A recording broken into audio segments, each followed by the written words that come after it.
Worst violence in post-Soviet Ukrainian history. The death toll has risen swiftly throughout the day, and even tonight there are several estimates. According to the Ukrainian state health department in Kiev, it stands at 67 this evening. According to one protest doctor, it's 70. The day has seen terrible violence after the truce overnight was broken. Let's have a listen to what people on the Maidan had to say today. This is what our police are doing. Our president is killing peaceful people. That is why everyone is here on the barricades, and that is why we will stay here till the end. People, have a look. Just look at this. I'm from Western Ukraine. Look, revenge should be taken for that. One cannot forgive that. This is human blood. I was standing near him on the barricades on Institutskaya Street. The guy was standing, and then there was a shot from the Ukraina hotel, and he fell down. His chest was covered with blood. He was taken to European Square.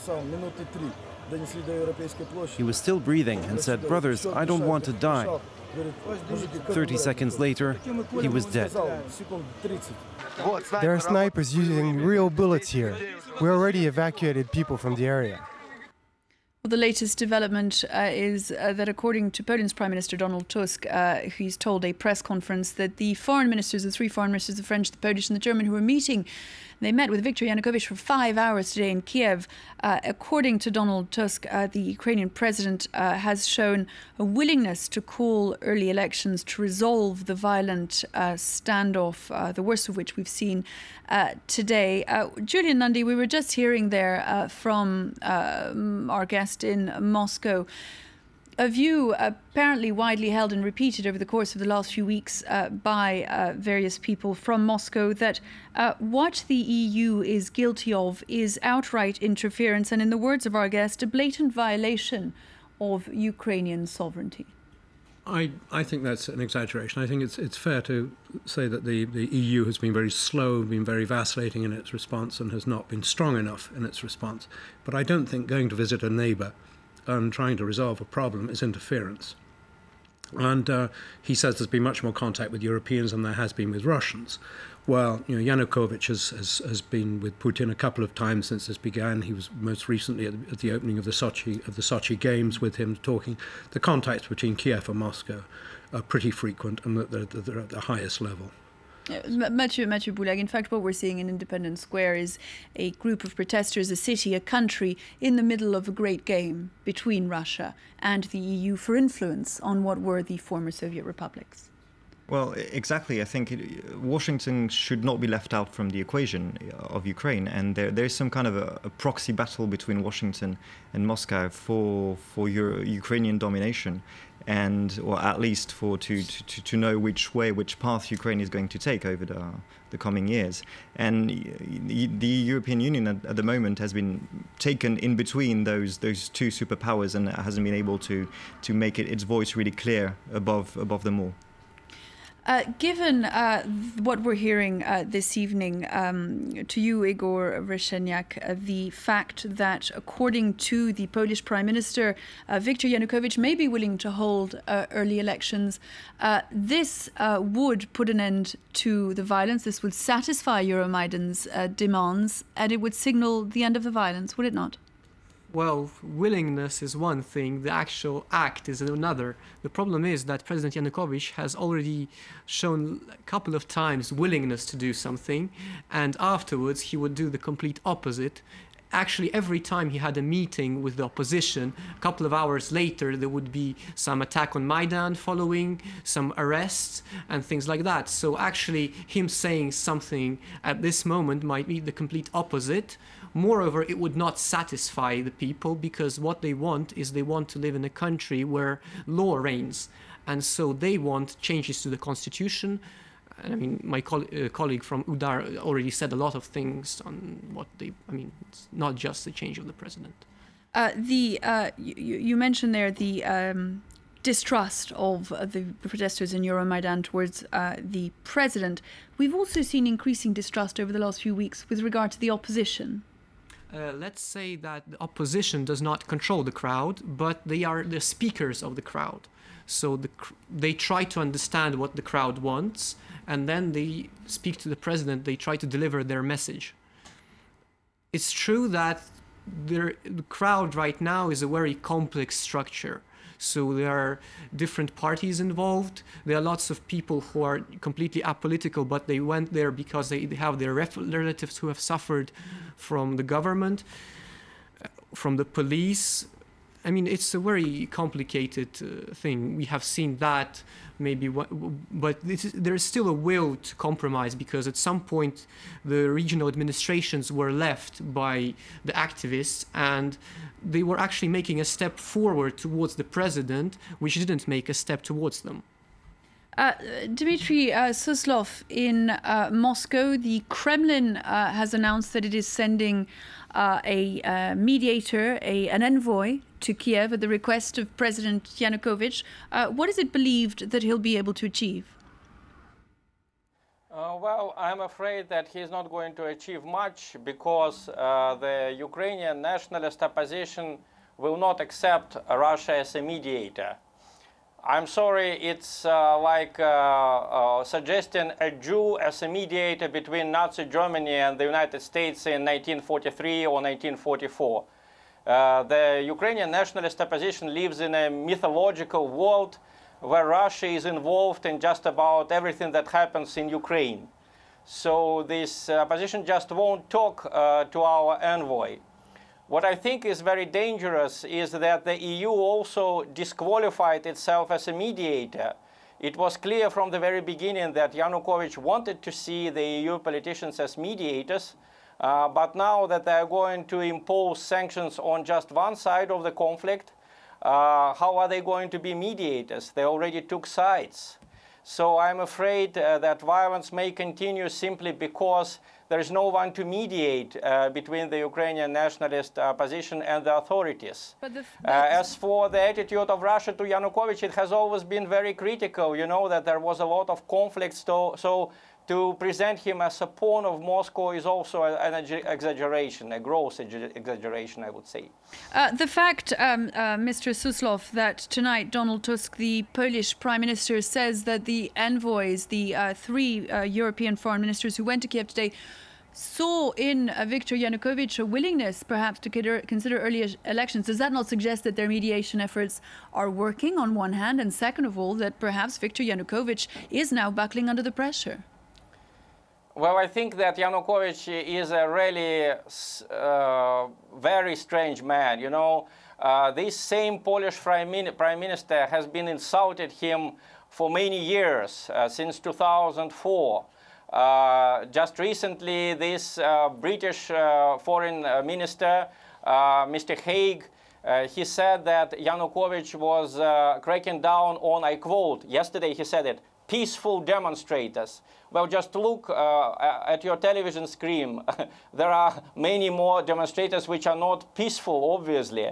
So why Yanukovych agreed to talk to these people who basically insulted him in so many ways is an enigma to me. But I don't think that he will take them as serious mediators. This is part of the reason maybe why he doesn't always fulfill his promises. Although he did fulfill many promises, he did sack the government and he did release the protesters, 234 of them, just before the latest upsurge in violence. Well, we're hearing that those foreign ministers are in fact to stay in Kiev until Friday. I'd like to put it to Rotyslav PAVLENKO, our UDAR MP, who joins us tonight from Kiev. They will stay, the EU, the French, the German and the Polish foreign ministers will stay in Kiev until Friday. They're facing, they say, according to a Polish foreign ministry spokesman, a night of tough negotiations. Surely you must see some hope in that, and in the fact that Viktor Yanukovych is expressing, at least to them, willingness to talk of early elections. We all, of course, are hoping for better, and as I mentioned, early elections would be a traditional for Ukraine peaceful way out of political crisis. Actually, people now demand the resignation of Yanukovych after all the deaths. The president of Ukraine is by constitution the guarantor of rights of citizens, but he actually violated to control. So the question is how he stays to his words, and actually, if he announces elections, this will ease the tension to a very big extent. Matthieu BOULEGUE, do you believe that it is a possibility, given the history of the man, given what has happened so far in Ukraine, that Viktor Yanukovych would consider such a step? No, I don't really see him reneging on his powers unless his physical security is endangered.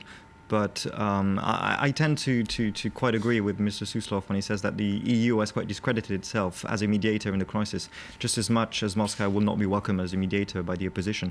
So does it really, the question I'd like to raise to all opinion leaders is, does Ukraine really need a mediator? Can't it solve its crisis by itself? Through unity, through unity of its people, and creating a government of unity. Well, that question to you, Igor. Government of unity is something very complex, and I think there needs to be some international supervision on what is going on in Ukraine. So maybe we're talking about some NGOs coming over to Ukraine, and then having a really important presence there in Ukraine, and making sure that things go on well, not tomorrow or the day after, but within the next year at least.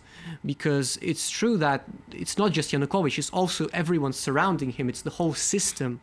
And there is no guarantee that even if he resigns, those people will not come back to power in 2 years or 1 year. It is, Julian NUNDY, an entire system that needs to be changed. There's a legal structure. There's an old constitution which people prefer, which can be gone back to. There are definitely electoral forms that would be needed. I don't think anyone's going to believe Yanukovych until the decree is actually signed for the date of new elections. And my colleague Matthieu was just saying that they should be able to solve it themselves, but it's very difficult to solve between politicians to solve problems when the main leader of the main party of the opposition is in prison. This is, we keep forgetting this, and we shouldn't forget it. Much will depend, Rotyslav, PAVLENKO, on those discussions in Parliament tonight and on the number of defections. Do you really believe that MPs will be defecting from Viktor Yanukovych's party of the regions in sufficient numbers that the sort of parliamentary changes that you're looking at achieving on your own, and we've been talking about the possibility of Ukraine sorting this out itself, might actually be a possibility?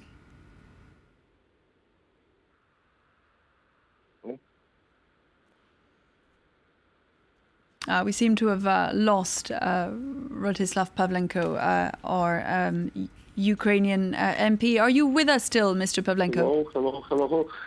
I can hear you now. Unfortunately, the line is failing. We were discussing the question of whether the EU or Moscow should be meddling in the situation at all, and whether it is not for the Ukrainian parliament to be sorting it out. My question was, do you believe that a sufficient number of defections from Viktor Yanukovych's ruling party are possible and would come in sufficient numbers to allow the sort of constitutional changes that you're hoping for? Oh, well, absolutely. Actually, it is what is happening right now. We see that people are incoming, people from the Party of Regions, and they express their view to participate in this. And actually, the meaningful threat of not sanctions, but the scrutiny of the financial operations, control over money laundering and other things that will actually bring justice to many of them, many of the oligarchs who control quite big portions of Ukrainian parliament, created additional incentive for those MPs to come and try to find peaceful and reasonable resolution. Mere threat of sanctions and then actually introduction of sanctions against the most notorious people that are directly involved in violence.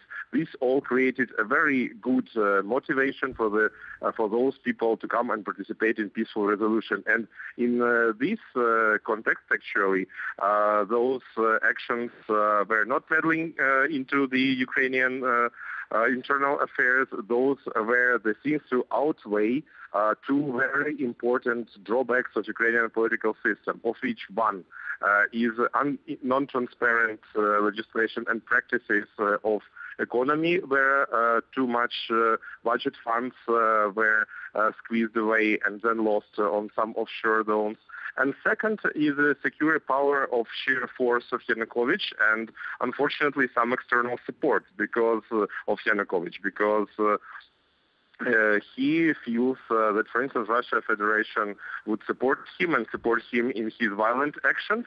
And this was actually one of the reasons he was so stubborn not to hear voices of Ukrainian people for so long. Now the situation changes. We see the motivation for the people of Party regions to be more reasonable.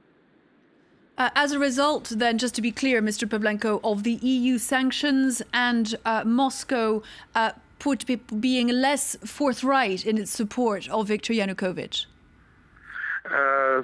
Well, yes, you can say this way, and actually it will be very important how we spend this night, because there are very bad signals that Viktor Yanukovych is preparing another attack on the protesters on the Maidan, this time attack using firearms, and if this happens, then Yanukovych is not only leading the violence against the protesters, then his actions might be treated as actions against humanity. So I'm very hopeful that he gets the remnants of his thoughts and stops from getting to armed violence. Matthieu BOULEGUE, if those negotiations in Parliament do result in some sort of movement on the question of its ability to deal with the constitutional changes that are being called for by the opposition, and if, as was just suggested, there are sufficient numbers of defections from the ruling party, then the European Union, even if it acted late, will have done well to impose sanctions. It's, according to him, focused the minds. I don't think they have done well at all over the past 2 months, almost 3 months now. I don't think those sanctions will change anything, if not galvanize the ruling power, and pit the power against the streets even more due to these sanctions. And I don't even think that the constitutional changes, will be possible tonight. I think the UDAR parliamentary can confirm, but I think only 227 MPs were registered at the rostrum tonight, which is only the majority plus one. So you cannot pass amendments with just the majority plus one. But the question to Dmitry SUSLOV, is it the case that Moscow would consider letting go of Viktor Yanukovych? Well, I'm sorry, but your question is just incorrect, because Moscow has never been supporting Yanukovych personally. The 15 billion that Russia promised to lend to Ukraine buying Ukrainian government bonds, this is the money for Ukraine, so that Ukraine would avoid going bankrupt, because the country indeed faces the danger of bankruptcy as early as March. Without this money, that would happen, because the EU did not give any money when it asked Ukraine to join this association agreement with it. And I would say that what's going on and what your guests are saying has very little to do with democracy, because Mr. Yanukovych was elected the president of Ukraine in 2010. He may be bad, he may be corrupt. There's a lot of criticism of him in the Russian media, But this election was recognized by all the parties in Ukraine. It was recognized by the EU and the United States. And now trying to oust him by the actions of an aggressive minority on the streets is just completely illegal.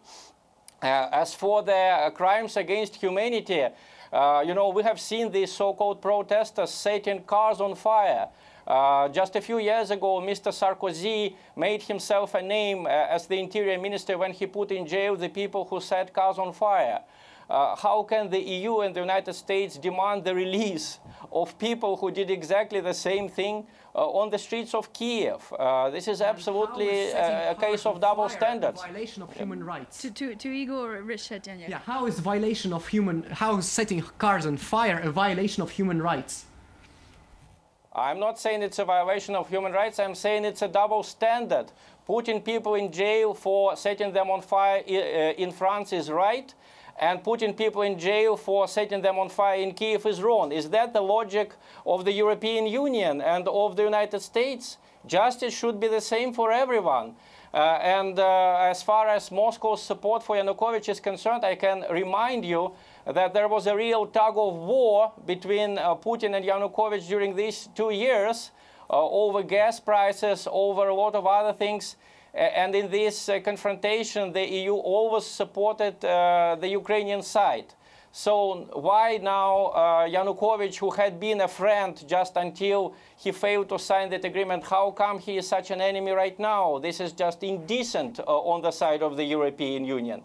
Also, I would like to remind you of the fact that, in fact, Yanukovych suggested trilateral negotiation when he postponed signing that agreement. He suggested that the EU, Moscow and Kiev should sit together and try to find a common formula for resolving their differences. Russia agreed. It was Mr. Borges who just rejected this idea. He said that we are not going to change anything in the agreement. We are not going to talk to Moscow and you. We are only going to talk to you, Mr. Yanukovych. And we are not going to give Ukraine any financial support. So what happened to a certain extent is the result of the intransigence of the EU. Russia just tried to help Ukraine. Any country has the right to help another country financially. We're going to go back to those live pictures from Independence Square tonight. Very briefly, I'd like to ask each of you, even as we look at the images of the Ukrainian capital this evening at the end of this day of extraordinary violence, very briefly to each of you, can Viktor Yanukovych, Julian Nundy, survive? I don't know. I think, you know, at the moment he can. At the moment he's still in control. He's still in control of the central government. Its question is, should he survive? Should he be allowed to stay in his position? Very briefly. I concur completely with the aforementioned comments. Igor? I doubt he can survive now unless there is a direct Russian intervention, and this is what we are really fearing right now in Ukraine. That because up till now, okay, there have been Russian agents acting in Ukraine, but there was no real military implication. And the problem is that Crimea, for the last couple of months, has been asking Russia to interfere military, and that is the main... And if it did, he would be saved. We're going to have a quick look at what has been being said on social networks this evening. James Creedon is with us. Hello, James. Give us an idea of what's going on tonight online. All right. Well, as we've been seeing over the last number of days, some extraordinary images making their way onto social media and from there onto news websites. Almost cinematic imagery, really, which brings me to this article, which I thought made some very salient points about all of this in Politico magazine, calling it almost disaster porn. Now, there's a quote from that article that I'd like to read out by Sarah Kenzier. She says, looking at the images of Ukraine, look at those images, but do not consume them without context. When you see a headline about somewhere apocalyptic, remember that an apocalypse does not feel cinematic to the person experiencing it. It feels instead like the end of the world. So I think something to bear in mind when we're seeing all of these quite extraordinary images coming across the computer screens and television screens. But I suppose those images also, people in the centre of Kiev would like those images to be broadcast to the rest of the world. That's the flip side of it. This is a quote from Le Monde's correspondents in Kiev. Show what Yanukovych and Putin are doing to our people. Okay, so that's clearly from one perspective or one point of view. Also, lots of images being put up by bloggers on this one, for example. The blogger's name, if I could find it, is... Mustafa Nayem, and he's putting up videos, you know, very frequently throughout the last day or two, showing what's going on in the centre of Kiev. There's a lot of conflicting images online as well, Melissa. This video shows what is clearly police brutality. That's no mystery, but we're getting a lot of images like that uploaded onto YouTube and social media generally, but also images showing what appear to be protesters brandishing weapons, dressed in military fatigues. So, you know, this is put up online by the YouTube account Great Ukraine. So certainly there is a propaganda war, if you like, playing out on social media and YouTube as well. James Creedon, thank you very much indeed. A look there on what social media are saying about the conflict there in Kiev today, the day's events. That brings us to the end of tonight's debate. Thank you very much to all my guests for having taken part as we look at the crisis there in Ukraine on what has been the bloodiest day in the Ukrainian crisis since the protests began last November. And we leave you on these live images of the Maidan this evening. In just a few minutes, the news.